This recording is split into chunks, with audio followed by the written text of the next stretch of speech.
আসসালামু আলাইকুম, good morning, hello everyone, সবাই কেমন আছো? Welcome back to my another video. সকালবেলা ঘুম থেকে উঠে সোজা আসলাম রান্নাঘরে। আজকে তো আমার মনে অনেক খুশি, আমার মুখে এক রাশ হাসি, কারণ আম্মু নতুন জীবন ফেরত পেয়েছে যাকে বলে। আম্মু তো গতকালকে রাত্রে অপারেশন হয়েছিল, তো আমি সারা রাত আম্মুর থেকে ফোন পেয়ে শুনছি যে আম্মুর অপারেশন ঠিকঠাক হয়েছে, তারপরেও কিন্তু সারা রাত ঘুমাতে পারি না কখন আম্মু আসবো বা তারপরে কী অবস্থা, এটা ওইটা চিন্তা করে। তখন সকালবেলা ঘুম থেকে উঠতে অনেকটা দেরি হয়ে গেছে, এখনও সকালে কিছু খাওয়া হয় নাই, বাট সবার আগে আমি সব কিছু রেডি করছি কী কী রান্না করব। এখানে কী বলে বিট গাজর সিম দিয়ে সবজি করব, তারপর মুরগি মাংস, ডাল আর হচ্ছে ভাজি। তো সকালবেলা ঘুম থেকে উঠে কোনো ব্রেকফাস্ট খাওয়া হয় না, সবার আগে আমি রান্নাটা বসাই দেবো, কারণ আম্মুটা আস্তে আস্তে ঠিক দুপুর 2টা বা 3টার দিকে আসা পড়বো, তো সেই ক্ষেত্রে তাড়াতাড়ি করে আমি রান্না করতে হবে আমাকে। আর এখানে আমি ডালটা বসাই দিলাম, ডালটা হয়েও গেছে, তো আমি এখন রান্না করতেছিলাম। তো সত্যি কথা বলতে কি, আমার যে কী যে ভালো লাগতেছে যে আম্মু বাসায় আসবো। সকালবেলা ঠিক 8:30 বাজে হজরত আমাকে ফোন দিয়ে বলতেছে যে আম্মুকে নাকি বেটে দিছে, এখন আম্মু অনেকটাই পুরোপুরি সুস্থ। তো আম্মু ঠিক 12:30 দিকে ওখান থেকে বেরিয়ে যাবো, আস্তে আস্তে যতটুকু সময় লাগে। এখানে আমি এখন ড্যাশবাজি বসাই দিলাম। তো মায়ের সংসারে এখন গুছিয়ে রাখতেছি 2 দিন যাবত, কারণ আম্মু বাসায় নাই। তো এদিকে যেহেতু আমি বড় মেয়ে, সব দায়িত্ব আমার কাঁধেই, ছোটো ছোটো ভাই বোনদের দেখা, দেন তারপর হচ্ছে সংসারে গুছিয়ে রাখা, রান্না বাড়া সব কিছু হচ্ছে। তো আমার ছেলে মেয়ে আসেই। আর দেখো এখানে হচ্ছে আমি এখন মুরগি মাংস বসাবো, তো সেই ক্ষেত্রে তাড়াতাড়ি করে রান্না করতেছি আর সব কিছু আগে কাইটা করে রেডি করে রাখছি, যাতে আমার পরবর্তী কোনো সমস্যা না হয়। তো যাই হোক, তোমরা স্কিপ না করে দেখে থাকো ভিডিওটা। সবাইকে একটা কথা রিকোয়েস্ট করো, প্লিজ একটু শেয়ার করে দিও, আর অবশ্যই লাইক কমেন্ট সঙ্গে থেকো। আর কি বলবো।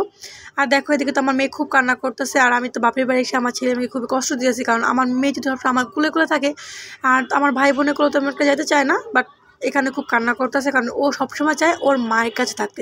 আমি যেমন মায়ের জন্য আমার পরে ছটফট করে, ওরও ঠিক সেম।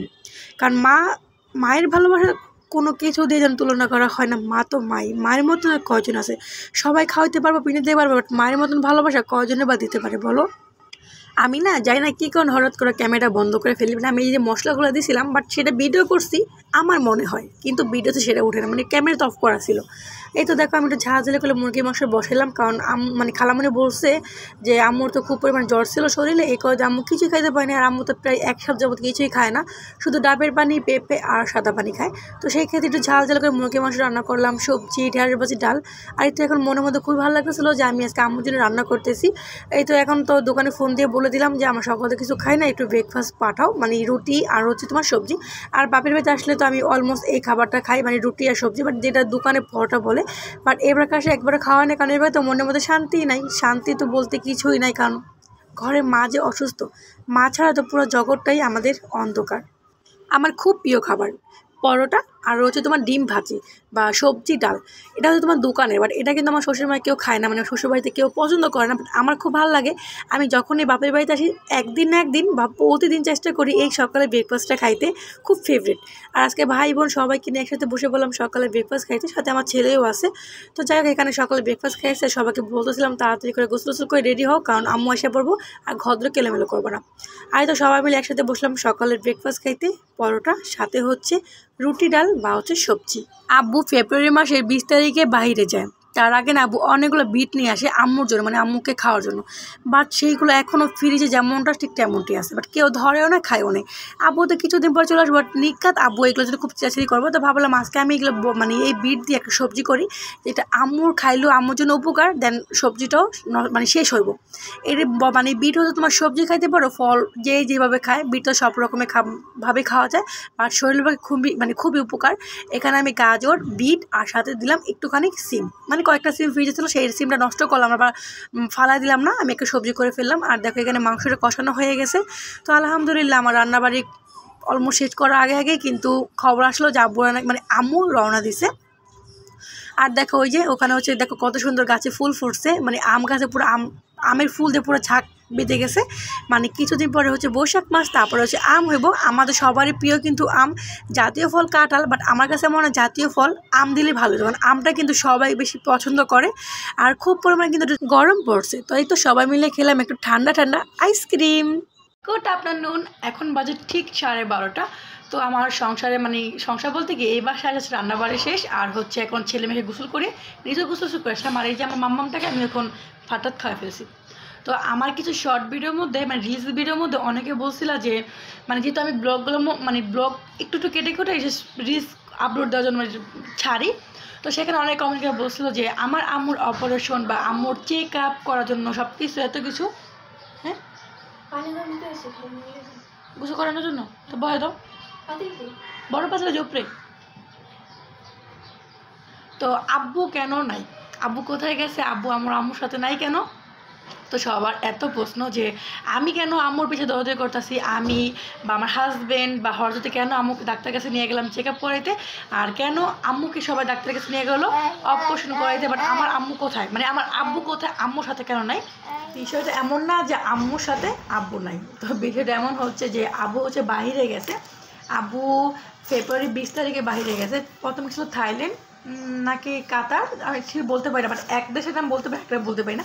মানে দ্বিতীয়টা হচ্ছে তোমার মানে মালয়েশিয়া। দুইটা দেশে আব্বু ঘুরতেছে। আব্বু প্রায় সময় যায়, তোমরা আমার হয়তো আগে যার ব্লগ দেখে জানো, আব্বু এই নেপাল, এই ভুটান, তারপর হচ্ছে দার্জিলিং, তারপর হচ্ছে তোমার মানে কাশ্মীর, মানে তারপরে কি বলে ওইটাকে, মানে এক এক জায়গায় আব্বু ঘুরে, আব্বুর খুব ঘোরার শখ।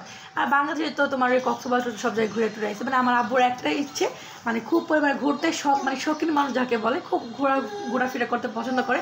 তো সেই ক্ষেত্রে আব্বু কিন্তু প্রায় আম্মুর যে হঠাৎ অসুস্থ হয়ে যাবে সেটা আমার আব্বু বুঝতে পারে না, বা কেউ জানতো না। আব্বু তো সেই 1 মাস আগে আব্বুর টিকিট পাসপোর্ট সব কিছু করা হয়ে গেছিলো। আব্বু ফেব্রুয়ারি মানে 20 তারিখে বাংলাদেশ থেকে বাইরে চলে যাবে, প্লাস 1 সপ্তাহ, মানে 20 তারিখ থেকে 28 তারিখ পর্যন্ত আব্বু বাইরে থাকবো। তো 19 তারিখ, মানে 19 তারিখ বলতে কি 1 তারিখে, যেহেতু 28 তারিখে ফেব্রুয়ারি 28 তারিখে মাস, তো সেই ক্ষেত্রে আব্বু এই কটা দিন বাইরে থাকবো। বাট সেই ক্ষেত্রে আম্মুর হচ্ছে হঠাৎ 15 তারিখে আম্মু অসুস্থ হয়ে পড়ে, তো আর কিছু করার নেই। তো সব দিকে আব্বু আছে বলতে কি এটা তো সব খরচা তো আমার আব্বুই দিতে হয়, বাট এখন দরদি করতে পারতেছে না আমার আব্বু, কারণ আমার আব্বু এখন বাংলাদেশে নাই, বাংলাদেশে বাইরে আছে। তো তোমরা আমার জিস ভিডিওতে সবাই কমেন্ট করতেছো, তো তুমি কেন খাটাখাটি করতেছো, তুমি তোমার হাজব্যান্ড কেন তোমার আম্মুকে ডাক্তারের কাছে নিয়ে যেতেছো, তোমার আব্বু নাই, আব্বু কোথায়? বাইরে। ভাই আব্বু তো অবশ্যই আছে, বাট আব্বু এখন বর্তমানে বাংলাদেশে নাই, সে এখন বাইরে আছে। আজকে হলো তোমার 28 তারিখ, 28 তারিখ হচ্ছে আব্বু এখন বর্তমানে মালয়েশিয়া আছে। তো ইনশাল্লাহ কালকে আব্বু আয়সা পড়বো, তখন তোমাদের অবশ্যই বলবো যে আব্বু আমার জন্য কী কী নিয়ে আসে। তো সবচেয়ে বড় কথা, মুখে এত হাসি কারণ আম্মুর অপারেশনটা ঠিক মতন হয়ে গেছে। আর আব্বু মানে আম্মু ঠিক 12:30 একটা দিয়ে ওখান থেকে বেরোইবো, মানে হসপিটাল থেকে আম্মুকে ছুটি দিব। তো আসতে হয়তো 2টা বা 3টার মতো বাজবো। এদিকে আমি তাড়াহুড়ো করে কাজ করছি, কারণ আম্মু বাসা আসতেছে, খুবই ভালো লাগতেছিলো। মানে এই করে দিন যেন পড়াটার মধ্যে এখন জীবন। যাই হোক, সবশেষে একটা কথা বলবো, এখন খুব ভালো লাগতেছে যে আম্মু বাসায় আসতেছে। আমি তো সব ঘরটা গুছিয়ে রেখেছিলাম, এই মাত্র আব্বু আবার বয়স দিচ্ছে আমার কিমুতে যে ঘরগুলো গুছিয়ে টুছিয়ে রাখো, তোমার আম্মু কিন্তু এখনই মানে হসপিটাল থেকে রওনা দিছে। তো যাই হোক, তোমাদের এত এত ভালোবাসা, এত এত প্রশ্ন, তো হয়তো তোমাদের ভালো লাগা থেকে প্রশ্নগুলো করো, বা কেউ একটু অন্যভাবে প্রশ্ন করে করো। যাই হোক, সব মিলে ঝিলে দিনকাল। তো দেখা হচ্ছে নেক্সট ভিডিওতে। আজকে এই ব্লগটা বেশি বড় করলাম না, আজকে টাটা, আল্লাহ হাফেজ।